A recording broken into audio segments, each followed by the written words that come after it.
এক মিনিট, জান্নাত তোর রুম থেকে কিসের আওয়াজ আসলো? কই ভাবি, কোনো আওয়াজ না তো, মনে হয় টিকটিকি আওয়াজ করছে। কি টিকটিকি? কিন্তু টিকটিকি কোথা থেকে আসবে? আমি তো সবসময় রুমগুলো ক্লিন করেই রাখি। তুমি কি পাগল হয়েছো? তুমি একটা আওয়াজ নিয়ে পড়ে আসছো, আমাদের হাতে সময় নেই, চলো আমরা যাই। হ্যাঁ ঠিক আছে চলো, কিন্তু জান্নাত তুই সাবধানে থাকবি। আর হ্যাঁ, মেইন গেট কিন্তু সবসময় লক করে রাখবি, আমরা না আসা পর্যন্ত মেইন গেট খুলবি না, কেমন? আচ্ছা ঠিক আছে। শোন, 2 ঘন্টা কিন্তু সময় লাগবে আমাদের আসতে। আচ্ছা ঠিক আছে। এই তোমাকে কতবার বললাম যে এভাবে হুটহাট করে আমাদের বাড়িতে আসবে না, এক্ষুনি তো ভাইয়ার ভাবির কাছে ধরা পড়ে যেতাম। এই তোমার ভাইয়ার ভাবি তো এখন বাসায় নাই, আর তুমি তো বাসা থেকে বেরই হতে পারো না, তো আমি কি করব? আমি কি না এসে থাকতে পারি বলো? আর এখন তো তোমার ভাইয়ার ভাবি বাসায় নাই, চলো না। চলো।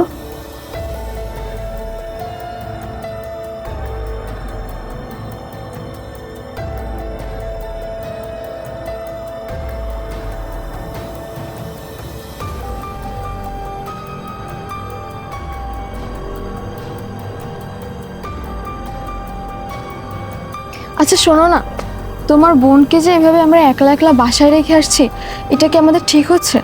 একলা একলা রেখে আসি মানে? বৃষ্টি, তুমি কি বলতে চাও? মানে আমার না মনে হয় তোমার বোনের কারোর সঙ্গে অ্যাফেয়ার আছে। মানে আমি ওর কথাবার্তা, চালচলন, ওর আচার ব্যবহারে আমার কাছে এরকম মনে হয়। আমি না এই বিষয়টা তোমাকে অনেকবার বোঝানোর চেষ্টা করেছি, কিন্তু তুমি বুঝতে পারো না। বৃষ্টি, তুমি অযথা টেনশন করতেছো। তুমি জানো না জান্নাত কত ভালো মেয়ে, তাছাড়া ও তো আমারই বোন, আমি খুব ভালো করেই জানি ও কেমন। ও আসলে এই ধরনের কাজ করতেই পারে না। আসলে দেখো, জান্নাত যে ভালো মেয়ে এটা আমিও অস্বীকার করছি না, কিন্তু বুঝতেই তো পারছো এখনের জেনারেশনের বিষয়। আসলে এই জেনারেশনের ছেলে মেয়েদের না মাথা কখন ঘুরে যায়, কখন কার মাথায় কি কাজ করে এটা না বোঝা যায় না। আর তাছাড়াও আমি বাসায় প্রায়ই একটা জেন্টস পারফিউমের স্মেল পাই, যেটা তোমার না, আননোন একটা স্মেল। বৃষ্টি, তুমি ফাও ফাও টেনশন করো না তো, চলো আমাদের হাতে সময় নেই, দেরি হয়ে যাচ্ছে, আসো। আচ্ছা ঠিক আছে। আসো। আরে বৃষ্টি, আমার ফোন তো নাই কাছে, আমি তো মনে হয় ফোন রেখে আসছি বাসায়। আচ্ছা ঠিক আছে, তাহলে চলো, আমরা তো বেশি দূর আসি নাই, ফোনটা নিয়ে আসি। এই তুমি তো একটাবার মনে করে দিবা আমি ফোন নিয়েছি কিনা। আরে তুমি ফোন নিয়েছো কিনা আমি কিভাবে বুঝবো? আমি তো খেয়াল করি নাই। আচ্ছা যাই হোক, শোনো, এইগুলো ঝামেলা করে লাভ নাই, বাসা তো কাছেই, আমরা তো বেশি দূরে যাই না, ফোনটা নিয়ে আসি চলো। আচ্ছা ঠিক আছে, চলো।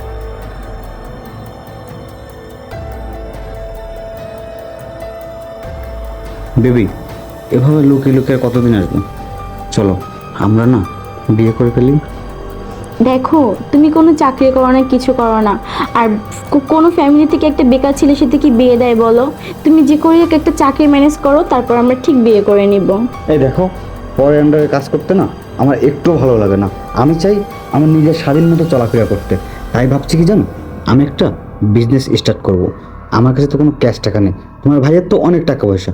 তুমি তোমার ভাইয়ের কাছ থেকে কিছু টাকা এনে দাও আমাকে, তারপর সেই টাকা দিয়ে আমি বিজনেস স্টার্ট করলে তারপরে আমাদের দিনগুলো সুন্দরভাবে কেটে যাবে। আচ্ছা ঠিক আছে, ওসব নয় পরেই দেখা যাবে। এই চলো না আরেকটা করি। জান্নাত! আরে ভাবি, তোমরা না বাজারে গেছিলে, এত তাড়াতাড়ি কিভাবে চলে আসলা? হ্যাঁ, আমরা বাজারে গেছিলাম। আশরাফ, দেখছো আমি তোমাকে বারবার বলেছিলাম যে তোমার বোনের কোনো একটা ছেলের সঙ্গে অ্যাফেয়ার আছে, তুমি তো আমার কথাটা বিশ্বাসই করোনি, এখন দেখতেছো তো। আরে ভাবি, তুমি যা ভাবছো তা একদমই ঠিক না, তুমি ভুল ভাবছো। আমি কোনটা ভুল ভাবছি জান্নাত? একজন প্রাপ্তবয়স্ক ছেলে মেয়ে একটা রুমের ভিতরে কি করে? কোনো সম্পর্ক না থাকলে তারা কি শুধু শুধু রুমের ভিতরে থাকে? আশরাফ, তুমি চুপ থাকো। এই তোরা বেডরুমে কি করতেছিলি? আর এই ছেলেটিকে? আশরাফ, তুমি এখনো জিজ্ঞেস করছো যে ওরা রুমের ভিতরে কি করছিল? তুমি কি ছোট বাচ্চা নাকি? তুমি ফিডার খাও কোনটা? হ্যাঁ, দুজন প্রাপ্তবয়স্ক ছেলে মেয়ে একটা রুমের ভিতরে কি করে তুমি এখনো বুঝতে পারছো না? বুঝতে পারছি। জান্নাত, বলতো এই ছেলের সাথে তোর কতদিন ধরে সম্পর্ক? বল বলতেছি। ভাইয়া, ও আমার ফ্রেন্ড হয়। চুপ, একদম চুপ। একটা মিথ্যাকে ঢাকার জন্য তুই আর কত মিথ্যা কথা বলবি? লজ্জা করতেছে না তোর মিথ্যা কথা বলতে?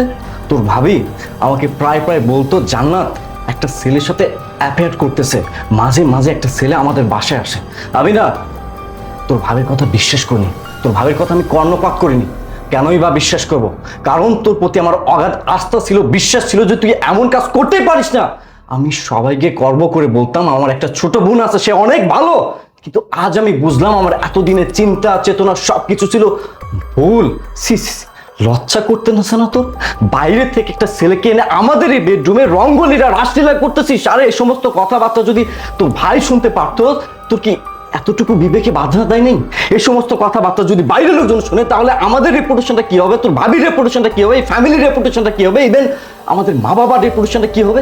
কোনো কিছু তোয়াক্কা না করে দিনের পর দিন এই সমস্ত নমন করে গেছিস। আমার ভাবতে অবাক লাগতেছে, তুই আমারই ছোট বোন, তোর মতো জঘন্য মানুষ আমি আমার লাইফে আর একটাও দেখিনি। একটা মানুষ কতটা জঘন্য হলে, কতটা নোংরা হলে এমন কাজ করতে পারে? তোর মতো জঘন্য মেয়ের সাথে কথা বলতে না আমার রুচিতে বাড়তেছে।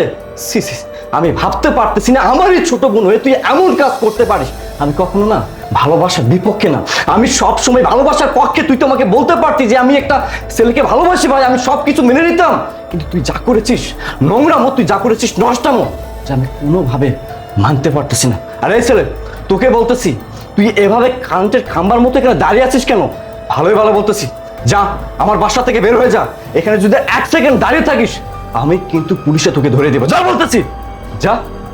আর জানাত শোন, আমি ডিসিশন নিছি, আজকের পর থেকে আমার বাসার দরজা তোর জন্য চিরদিনের জন্য বন্ধ। তুই তোর লাগেজপত্র সবকিছু রেডি করে আজকে গ্রামে চলে যাবি মা বাবার কাছে। যা মিষ্টি, চল।